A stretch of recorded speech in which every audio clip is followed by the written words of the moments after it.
If an alien civilization wanted to communicate with us, they might well choose a very special natural wavelength to send their message. In the far reaches of space, where silence reigns, astronomers have picked up signals never heard before, breaking through the barrier of our cosmic isolation. NASA has warned of a terrifying object hidden from view, sending mysterious radio signals to our blue planet. These unknown transmissions defy conventional explanation, sparking worldwide speculation and fear.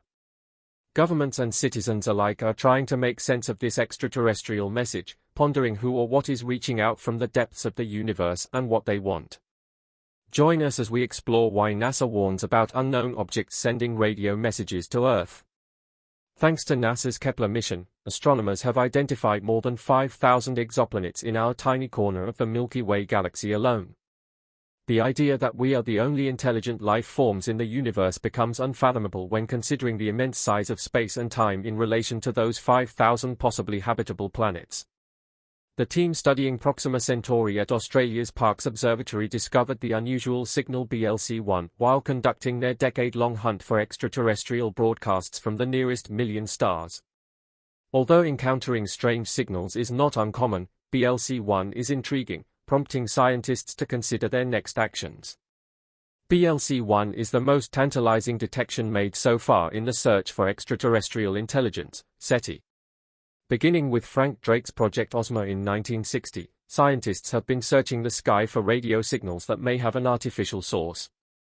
Unlike natural radio waves, these alien whispers are thought to resemble human transmissions. Such broadcasts would cover only a small portion of the radio spectrum and have a distinctive drift indicating they originate from a distant celestial body, like a planet orbiting a star. However, distinguishing these signals from human-made interference is challenging. Over the years, astronomers have found numerous potential signals, some originating from pulsars or other previously unknown sources. BLC-1's interference could come from satellites, aircraft, ground-based transmitters, or malfunctioning electronics, making it difficult to distinguish between our technology and a faraway techno-signature. One of the most famous unexplained signals is the "wow" signal, detected in 1977 by Ohio State University's Big Ear Radio Observatory.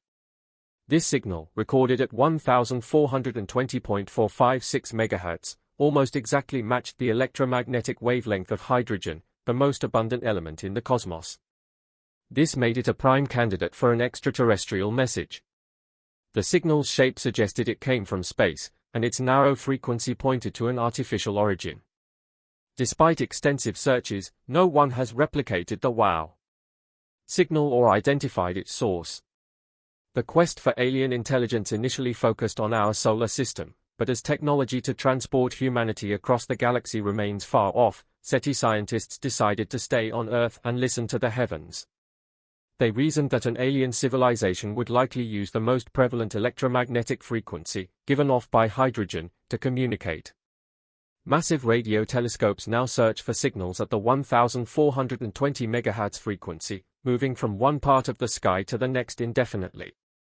This is what Jerry Ehrman and other SETI volunteers were doing when they detected the "wow" signal near the constellation Sagittarius.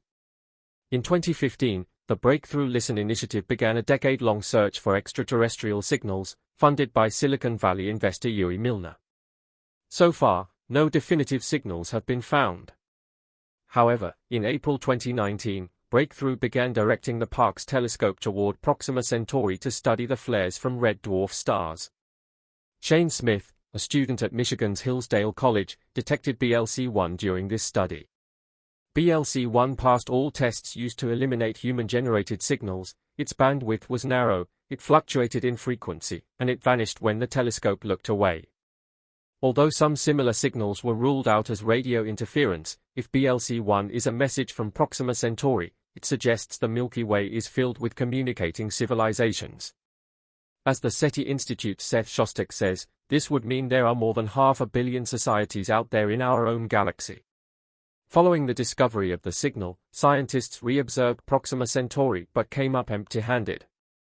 In addition to maintaining the Parkes telescope's focus on Proxima, scientists are devising new tests to determine the signal's source. Is something or someone trying to communicate with us? Earth has been receiving peculiar radio blasts for decades, and scientists still aren't sure where they are coming from. Researchers have now realized that these signals have been arriving at our planet since 1988, but no one understands what object might be sending them. Energy bursts of varied intensities have been detected every 22 minutes for the past 35 years, disproving the previous belief that it was impossible to send such signals with such frequency and brightness for so long. The latest publication, titled, "A Long-Period Radio Transient Active for 3 Decades," details how the object releasing signals is referred to as GPJ1-183910. It wasn't until they dug into the archives that scientists discovered this signal has been pinging Earth since 1988, possibly from 15,000 light-years away. A possible explanation for the flashing could be the presence of pulsars, neutron stars that produce radio bursts due to their rapid spinning. When these emissions reach Earth, they are typically detected as bright, short bursts, like a spinning lighthouse's flash. If the object's rotation speed is high enough and its magnetic field strong enough, our planet can detect its signals. However, pulsar signals typically disappear a few months or years after they begin, as their magnetic field weakens and they cross the death line. This signal is unique, having been detected on Earth for over 30 years. Alternatively, it might be a magnetar, a type of neutron star with a stronger magnetic field but significantly slower rotational velocity. However, Natasha Hurley-Walker, a radio astronomer from Australia's International Centre for Radio Astronomy Research, notes that the object spins too slowly to emit radio waves, suggesting it has crossed the death line. This remarkable object challenges our understanding of neutron stars and magnetars, some of the most exotic and extreme objects in the universe. What happens if today's silence suddenly gives way to tomorrow's discovery of alien life?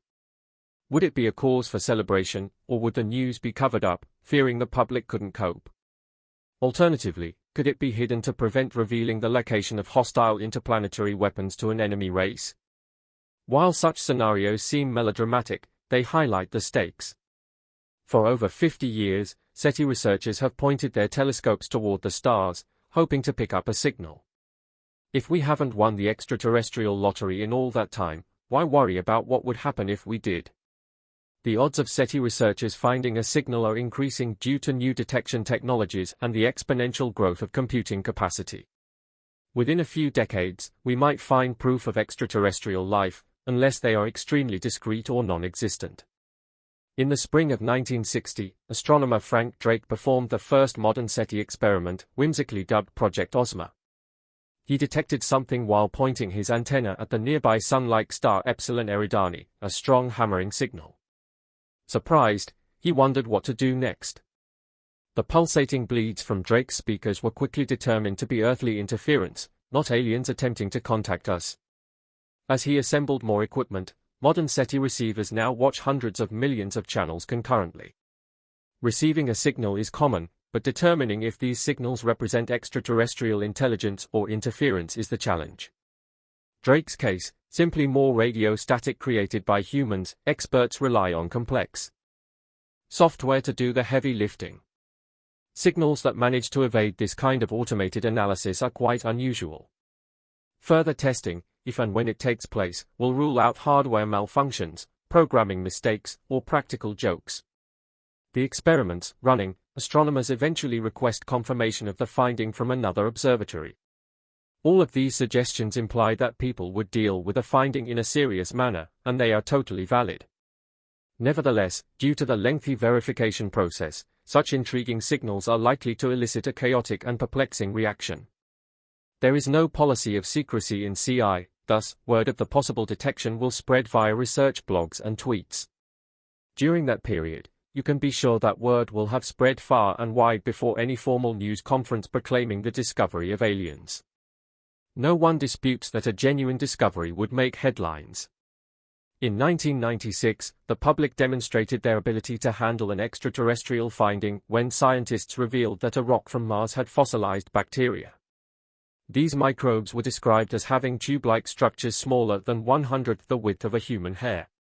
Obviously, no one in 1996 gave a hoot about dead protozoans, Martian or otherwise. Since humans are relatively young when it comes to technology, having had radio technology for only a century, it's safe to assume that any intelligent life we encounter will be far more evolved than us. This is why CI actively seeks out such signals. Though it may terrify some, the majority of people do not perceive it in that light. The National Geographic Channel, the SETI Institute, and the University of Connecticut conducted a survey in 2005 that revealed that 72% of Americans would be excited and hopeful to hear of an extraterrestrial signal. 20% admitted to feeling anxious and nervous. Given that any signal we find is likely to come from beings hundreds of light years away, a supposedly safe distance, maybe it's not too unexpected. Plus, we won't have much information beyond the signal's presence to work with initially. On the other hand, you can wager your salary that every single telescope SC on this planet will directly target the broadcast star. Waiting there, does it have planets? Scientists may breathe new life into NASA's Terrestrial Planet Finder, a delayed project, by rousing it from its slumber, injecting it with renewed strength, and launching it into orbit. In the mad dash to discover more, there are some things we could learn quickly about the signal source. Within 1,000 light-years lie tens of millions of stars, consequently, a few arc-minutes separate them in the sky on average. A high-resolution radio telescope, such as the Jansky Very Large Array in New Mexico, has a beam size of about 5 arc-seconds at the commonly used SETI frequency of 1,420 MHz. It would have little difficulty pinpointing which star hosts the detected aliens. We will know exactly where they live. Moreover, looking at the small changes in each extraterrestrial transmission might teach us something. Thought radio astronomers Jim Cordes and Woodruff Sullivan, 20 years ago, the Doppler effect, which modifies the frequency of a signal in relation to its motion, and the atmosphere or daily rotation of an extraterrestrial planet, both contribute to these subtle but noticeable alterations. In theory, precise measurements may reveal the extraterrestrials' yearly and daily epochs, planet sizes, moon populations, and even atmospheric and magnetic field compositions. While those with a technical bent would find it interesting, the general public will naturally wonder, what are the aliens trying to tell us? That, of course, assumes that they're saying anything, that they've included a message in the signal. After all, the extraterrestrials might withhold commentary if they want us to reply first, perhaps so they can gauge what level of conversation is appropriate. Assuming, however, that extraterrestrials are attempting to convey some message to us, the message bits alone may be difficult to understand. In order to make ourselves more sensitive to faint signals, steady observations build up and become staticky for a few seconds or minutes. The longer the exposure period, the fainter the object. You may picture this as directly related to astronomical photography. Regrettably, similar to how a lengthy exposure would completely erase the fast flashes of an optical pulsar, these extensive SETI observations would also smooth out any message. For instance, in order for scientists to detect an extraterrestrial signal that resembles a television signal, they would require an antenna that is around 10,000 times bigger than the average radio telescope used today. It would take a significant investment of time and resources to construct such a massive antenna.